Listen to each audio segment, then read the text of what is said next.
Hey, what's up, card fighters? So I don't know how well y'all could hear me, but I've always wanted to do this, either like on my way from work, or like on my way to work, or on my way back from work. I've always wanted to do like these short little like vlog things.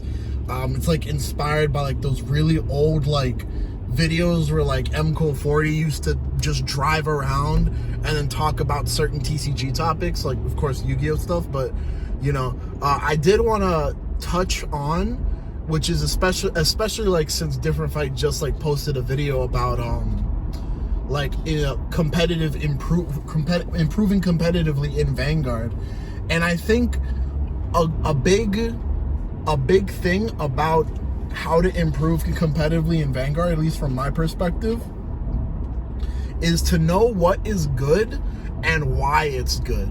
And now that seems a little bit or like a lot like simple, but it's just really like what are the categories of quote unquote what's considered like a meta deck, or like the most dumbed down and like simplest, like what's tier 1 and what quantifies that it is tier 1. And I already made like a thumbnail for this video and everything. I was like, man, like I gotta figure out a way to like put this pen to paper, you know what I mean? But from my perspective now, you know, this is of course all opinionated, but from my perspective now, at least in D standard, what quantifies a meta deck is two things. Are you able to power scale, which is just like massive power to the front row, or like, you know, like mid to massive power to the front row? And are you able to just gain card advantage while your opponent loses card advantage? And you know, of course, now Messiah is probably like the lowest deck on this. I'm still gonna consider it tier 1 just because it's a stride deck set, and just because it's a stride deck set, it has that natural power scaling. But Chrono Jet, which I still think Chrono Jet is the best deck. Gandiva is really strong, but I feel like just cause they're able to just get triple drive, have that guard restrict, have that multi-attack, I think Chrono Jet's still a little bit above Gandiva, even though Gandiva can beat Chrono Jet. It's not impossible, but it goes Chrono Jet, Gandiva, and then underneath Gandiva is Messiah. In my personal opinion, of course. This is all opinionated, guys, before we get the keyboard warriors. But these three decks have like a couple things in common. They can multi-attack. They can gain card advantage in terms of just drawing cards and generating a field. And they can... Oh, I had to sneeze there.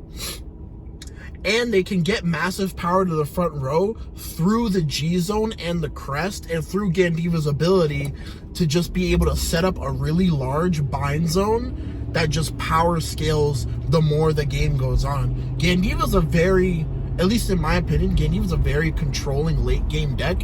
It wants to get to the late game because it has that late game inevitability of, okay, the longer the game goes, the more I'm gonna get in bind, and the more resources I'm going to deplete with you if you're trying to keep up with me.